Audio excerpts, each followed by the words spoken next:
हाय, मैं हूँ सुष्मिता और welcome back to my channel. मैं अपने चैनल में शेयर करती हूँ ब्यूटी, लाइफस्टाइल्स, बच्चों को कैसे केयर किया जाता है। अभी नया स्टार्ट किया है। सो वेलकम बैक जो हमारे चैनल में नए आए हैं। एंड आज हम बात करेंगे पोस्टपार्टम डिप्रेशन, मिथ है या रियल। चलिए बात करते हैं। तो पोस्टपार्टम डिप्रेशन जिसको नहीं होता वो यकीन नहीं करता, पर जिसको होता है वो ज़रूर यकीन करने लगता है। मेरी डिलीवरी से पहले मुझे लगता था कि क्या मैं बकवास चल रहा है इंटरनेट पे, पोस्टपार्टम डिप्रेशन क्या हो सकता है, इतना क्या डिप्रेस्ड है लोग मॉम बनने के बाद। पर sorry, I was wrong. Postpartum depression is real. जब तक आप खुद उस फेज़ में नहीं जाएंगे आप उसको फ़ील भी नहीं करेंगे। मैंने फ़ील किया उसको। मेरा डिप्रेशन बहुत ज़्यादा लॉन्ग टर्म नहीं था, या मैं उसको अवॉइड करने के लिए कुछ ऐसे काम करती थी जो मुझे ध्यान ना जाए।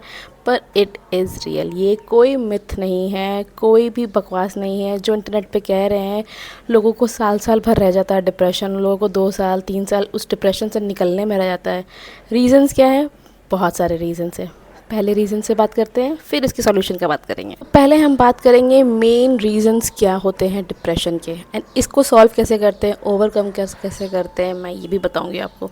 तो पहला नंबर 1 ये है रेस्टलेसनेस। बच्चा जब पैदा होता है आप भी थक चुके हो। अगर आप नॉर्मल डिलीवरी से आपकी बेबी हुई है तो बेबी हुए हैं तो पुश करके जो एनर्जी आपने पूरे डिलीवरी में यूज़ किया है वो आपको एकदम थका देता है। आपको नींद आती है काफ़ी ज़्यादा, एंड वही नींद आपका बच्चा आपको सोने नहीं देता है क्योंकि उसे आपकी ज़रूरत है। वो नया आया है इस दुनिया में। That baby doesn't know any thing. उसको आपका सपोर्ट चाहिए, आपका केयर चाहिए, आपका 24 घंटा का अटेंशन चाहिए, जो ऑब्वियस सा बात है एक मदर के लिए बहुत डिफ़िकल्ट है।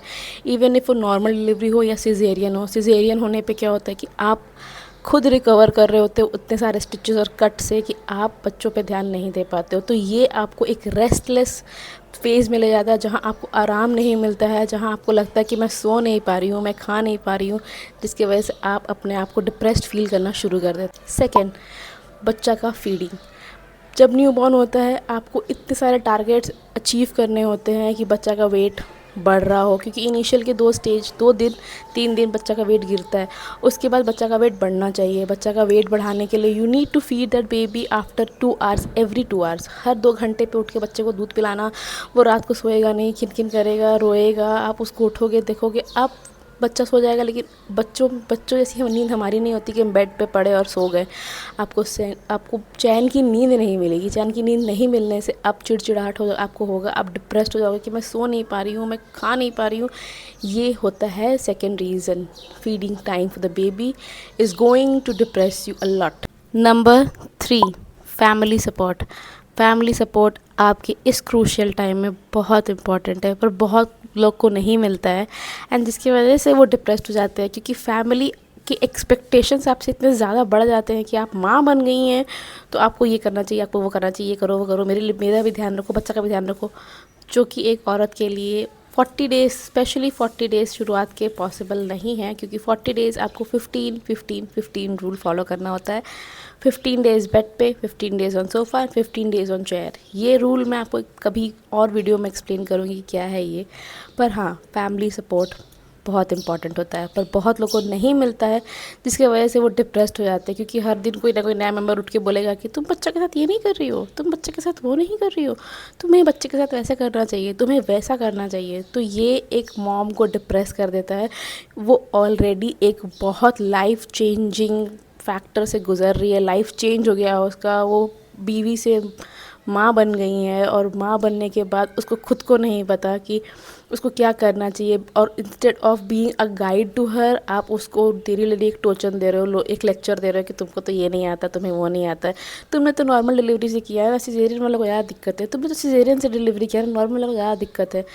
प्लीज़, ये चीज़ें आपको डिप्रेस्ड ही करने वाली हैं। मुझे पता है, I have not been there, but हाँ, आई वॉज ब्लेस्ड कि मुझे मेरी फैमिली से बहुत सपोर्ट मिला। मुझे फैमिली वाइज कभी डिप्रेशन नहीं हुआ, पर येस, बहुत लोग को होता है। इस डिप्रेशन का कारण है ये, क्योंकि फैमिली इतना ज़्यादा ओवर एक्सपेक्ट करने लगती है, जैसे कि आप माँ बनना बचपन से ही सीख करके आए हो। नंबर 4 वो होता है सोशल मीडिया। आप जितने रोतलू सोशल मीडिया इन्फ्लुएंसर को फॉलो करोगे कि मुझे आज ये प्रॉब्लम हो गई है, मेरे लाइफ में ये चल रहा है, मैं इतनी डिप्रेस्ड हूँ, आप उसका वीडियो देख के अल्टीमेटली अपने आप को उससे रिलेट कर लोगे या डिप्रेस्ड हो जाओगे। तो ऐसे लोग जो आकर के सिर्फ यूट्यूब पे और इंस्टाग्राम पे सिर्फ रोना जानते हैं, अपना दुखड़ा गाना जानते हैं, वैसे कंटेंट्स को आप अवॉइड करें, क्योंकि ये आपको अल्टीमेटली सिर्फ और सिर्फ दुखी करने वाला है और कुछ नहीं, ये डिप्रेशन का कारण होने जा। सो ये थे मेन रीजंस आपके पोस्टपार्टम डिप्रेशन के। अब हम बात करेंगे इसको कैसे ओवरकम किया जाता है। आप अवॉइड करो वैसे लोगों से मिलना जुलना, बातें करना जो आपको सिर्फ दुखी ही करते हैं, आपसे कोई पॉजिटिव बात नहीं करते हैं। आप उनसे बात करो जो आपको हंसना बोलना, जिसके साथ आपको हंसना बोलना अच्छा लगता है, आप उसके साथ हंस बोल रहे हो, लोग आपसे खुल के बातें कर रहे कि अरे मेरी बेबी ने ये किया, तुम्हारी बेबी ने ये किया कि नहीं, वैसा मतलब हैप्पी मदर्स जो बहुत खुश है अपने लाइफ में, बच्चों के साथ इंगेज्ड है, वैसे लोगों को अवॉइड करो जो सिर्फ रोना ही जानते हैं और आपके पास सिर्फ आके रोएंगे कि मेरा बॉडी ऐसा हो गया है, मुझे यही हो गया है, मुझे वो हो गया। तो अल्टीमेटली आप ऐसे लोगों से बात करोगे तो आप अपने आप को उससे रिलेट कर लोगे एंड बी उससे उससे अच्छा होने की जगह आप और डिप्रेस्ड होते जाओगे। और नेक्स्ट है, आप सिर्फ हैप्पी कंटेंट्स देखो, आप कुछ कॉमेडी सीरियल्स देखो या आप कॉमेडी बुक्स पढ़ो, अगर आप कॉमिक पढ़ने वाले हो तो कॉमिक पढ़ो, वैसे चीज़ों पे इन्वॉल्व करो जहाँ आप खुश हो, जहाँ आप अपने आप पे खुशी, अपने आप को खुश देखना चाहते हो। तो आप खुश होने के लिए आप जो आपको पहले पसंद था प्रेगनेंसी के पहले, आप वो सब चीज़ें किया करो। अच्छे वीडियोज़ देखो, कॉमेडी वीडियोज़ देखो, अच्छे लोगों से बात करो, अपने हस्बैंड को तंग करो, तो आपका हस्बैंड आपका बिगेस्ट सपोर्टर है, आपके प्रेगनेंसी में भी वही सपोर्ट है, प्रेगनेंसी के बाद भी वही सपोर्ट है। वो आपका सपोर्ट अगर थोड़ा सा भी हिला, आप अल्टीमेटली डिप्रेस ही होने वाले हो। जो फैमिली मेम्बर आपको आकर के ज्ञान दे रहे हैं वीडियो कॉल पे, दिखाओ बच्चे को, दिखाओ तुम इतना, बच्चा तुम्हारा इतना पतला है, बच्चा तुम्हारा बहुत काला है, वैसे लोगों का वीडियो कॉल मैसेज अवॉइड करें, आप बिल्कुल ही अवॉइड करें। अगर लोगों को समझ में नहीं आ रहा है कि they are not helping you, you need to avoid them, क्योंकि इसके सिवा आपके पास और कोई ऑप्शन नहीं है। क्योंकि आप फैमिली के साथ रह रहे हो, आप उनको ज़्यादा कुछ बोल भी नहीं पाओगे एंड बोलने के बाद वो जो टेंशन आपके बीच में हो जाता है, फिर वो आपको अल्टीमेटली डिप्रेस करेगा। तो वैसे लोगों से बात करना ही आप छोड़ दो जो आपको तंग कर रहे हो, आपके मेंटल पीस को भंग कर रहे हो, आपको सिर्फ ज्ञान देने आ रहे हो और आपसे कोई हैप्पी बात नहीं कर रहे हो। आप उनके वीडियोस, मैसेजेस, कॉल अवॉइड कर दो, बिल्कुल ही अवॉइड कर दो, कोई दिक्कत नहीं है। दुखी होंगे तो रहने दो, आपका खुश रहना, आपके बच्चे का खुश रहना इस स्टेज में ज़्यादा इम्पॉर्टेंट है। वैसे दोस्तों से मिलो जुलो, 40 डेज़ बाद आप निकलो, थोड़ा मिलो, अपना बच्चा को थोड़ा पापा के पास छोड़ के जाओ उसके, या अपने उसकी दादी बुआ नानी नाना चाचा चाची जो भी है ट्रस्ट वर्दी इंसान के पास थोड़ी देर छोड़ करके अलोन टाइम निकलो स्पेंड करने के लिए, खुद को डिस्कवर करने की कोशिश करो। क्योंकि मदरहुड आपकी आइडेंटिटी खो नहीं देता है, मदरहुड आपको एक नया आइडेंटिटी दे देता है, और वो आइडेंटिटी को डिस्कवर करने के लिए आपको एक अलोन टाइम चाहिए, जहाँ आप जाकर के कुछ नहीं, किसी दोस्त से नहीं मिल रहे हो, अकेले बैठ के कॉफ़ी पी रहे हो। क्यों? You want that peace, you earned that baby, you earned that peace, you earned that life, you have given a birth। मतलब एक मिरेकल है, एक इंसान को, एक बच्चे को जन्म देना is a miracle and you have done that flawlessly. If आपके बॉडी में स्कार्स है, स्ट्रेच मार्क्स है, टेम्पररी है, they will go, but all you need is patience. हर चीज़ एक पेशेंट लेवल ही आपका चेक करेगा और वो पेशेंटली ही ठीक होगा, स्लोली ही ठीक होगा। आप चाह रहे हो कि मैंने बेबी डिलीवर कर दिया, अल्टीमेटली मैं वापस से, मेरी स्ट्रेच मार्क्स हट जाए, मैं वापस से स्लिम हो जाऊँ, मेरी वापस से बॉडी वापस वैसी फंक्शनिंग करने लगे, नहीं होता है। आपको अपनी बॉडी को टाइम देना पड़ेगा, आपको खुद को टाइम देना पड़ेगा। वैसे लोगों से, वैसी चीज़ों से आप अब दूर रहें जो सिर्फ दुखी करते हैं, डिप्रेस्ड हो रहे हो, जिससे आप अल्टीमेटली, आपका खुश रहना is a happy family goal. आप खुश रहोगे, बच्चा खुश रहेगा, आपको और आपके बच्चे खुश देख करके फैमिली खुश होगी, आपका हस्बैंड खुश होगा। अल्टीमेटली इससे ज़्यादा कुछ भी मैटर नहीं करना चाहिए आपको। सो जो लोग कहते हैं पोस्टमार्टम डिप्रेशन फालतू है, सिर्फ गूगल्स में है, सोशल मीडिया में नहीं, रियल है।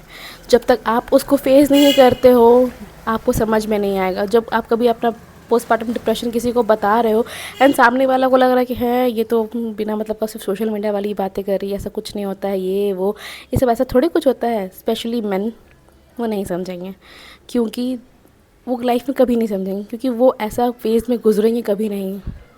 लेकिन अगर आपको ऐसे लोग बोल रहे हैं कि तुम ज़्यादा ओवर एक्ट कर रही हो, ये कर रही हो, ऐसा कुछ नहीं होता है। हैव पेशेंस, उनका टाइम भी आएगा, दे विल एक्सपीरियंस। जब तक कोई चीज़ आप खुद से एक्सपीरियंस ना करो, आपको समझ में नहीं आता कि ये सच में है।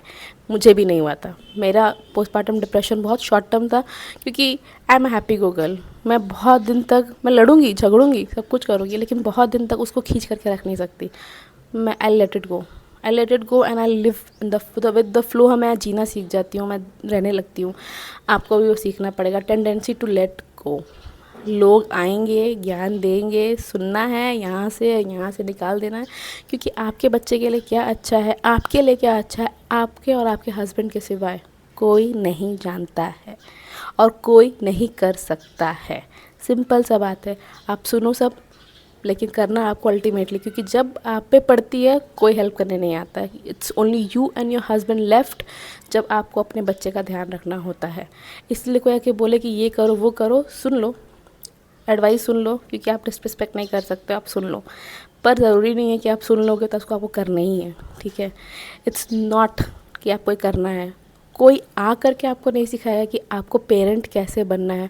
आपका बच्चा आपको विथ टाइम सिखाता जाएगा कि आपको बच्चा कैसे संभालना है एंड पेरेंट कैसे बनना है। ये कोई बुकिश लर्निंग नहीं है कि आप, जो मेरे साथ हुआ वो आपके साथ भी हो। जो दादी नानी हमारी कहते आती हैं कि हमारे टाइम में तो हमने ये किया था, ठीक है फ़ाइन, आपका टाइम डिफरेंट था, हमारा टाइम बहुत डिफरेंट है। एक जनरेशनल गैप अगर सामने वाला नहीं समझ रहा है तो आपको बैठ के उसको समझाने की कोई ज़रूरत नहीं है। आप अपना सिर्फ़ और सिर्फ ध्यान रखो कि आप खुश रहो, बच्चा खुश रहे, आपका हस्बैंड खुश रहे। That's it. अल्टीमेट गोल आपका यही होना चाहिए। एंड जो लोग आपका के कह रहे हैं कि तुम ये नहीं करती हो, वो नहीं करती हो, फ़ाइन, नहीं करती हूँ, I am a bad mom, I accepted. बाकी ख़त्म आर्ग्यूमेंट। कुछ आर्ग्यूमेंट में, कोई भी आर्ग्यूमेंट में कूदना नहीं है, लेट इट गो। मेरी पोस्टमार्टम जर्नी अच्छी थी, बुरी नहीं थी। 3 महीने शुरुआत के मुझे पोस्टमार्टम जर्नी में दिक्कत हुए, क्योंकि मेरी सिसेरियन हुई थी एंड मैं अकेली थी, मेरा घर से कोई नहीं था। पर मेरे घर से मुझे कभी कोई ये ज्ञान नहीं आया कि ये करो वो करो, क्योंकि they know I am doing it all alone. मेरे साथ कोई हेल्प नहीं है सिवाय मेरे हस्बैंड के, and he was the only one जो मुझे डिप्रेस्ड होने नहीं दिया, जिन्होंने मुझे हमेशा सपोर्ट किया। मैं नहीं उठ पा रही हूँ तो उन्होंने खाना बनाया। मैं 8th मंथ से खाना बनाना मैंने छोड़ दिया था। It was my husband cooking for me. खाना खिलाना से लेके बनाना तक, even if I am going to take bath, वो बाहर रहते थे कि हाँ ठीक है तुम नहा रही हो, इट्स ओके। बहुत लेट हो जाने पे ही comes and check on me कि मैं ठीक हो कि नहीं, क्योंकि मेरा पूरा प्रेगनेंसी लो बीपी था। सो मेरा कंसर्न यही था कि मैं नहा रही हूँ एंड बीपी ड्रॉप ना हो जाए मेरा, एंड मैं कहीं गिर ना जाऊँ। So he was my support and he is always my support, will always be my support. मेरा डिप्रेशन मुझे फील कभी इसलिए नहीं हुआ क्योंकि जब मैं डिलीवरी करके आई, जो घर में मम्मियाँ सौंठ के लड्डू बनाती हैं वो मेरे हस्बैंड ने मेरे लिए बनाया। It's very emotional, I don't want to discuss. पर हाँ, अगर आपका पार्टनर बहुत ज़्यादा सपोर्टिव है, आपका डिप्रेशन आपको फील ही नहीं होगा। पोस्टमार्टम डिप्रेशन बिल्कुल भी फील नहीं होगा। सो अल्टीमेटली आपको सिर्फ ये देखना है कि आप खुश रहो, भाड़ में जाए जनता, अपना काम बनता, भाड़ में जाए जनता टाइप में रहो। आप अल्टीमेटली अच्छी माँ बनोगे। अपने पे डाउट कभी मत करना, क्योंकि जितना आप डिप्रेस्ड होगे उतना आपको ब्रेस्ट फीडिंग में दिक्कत होगी। वैसे ही आप अच्छे से रहो, खुश रहो, हैप्पी रहो। एंड इफ़ कोई पोस्टमार्टम डिप्रेशन आपको हुआ है एंड मुझसे आप स्टोरी शेयर करना चाहते हो, मेरा कमेंट सेक्शन खुला हुआ है। You can come and discuss with me, I will come and discuss with you, will have a connect. एक मॉम टू मॉम कॉल हो जाएगी, बात हो जाएगा। I have no problem with that. But yes, postmortem depression is real, not a myth. Bye.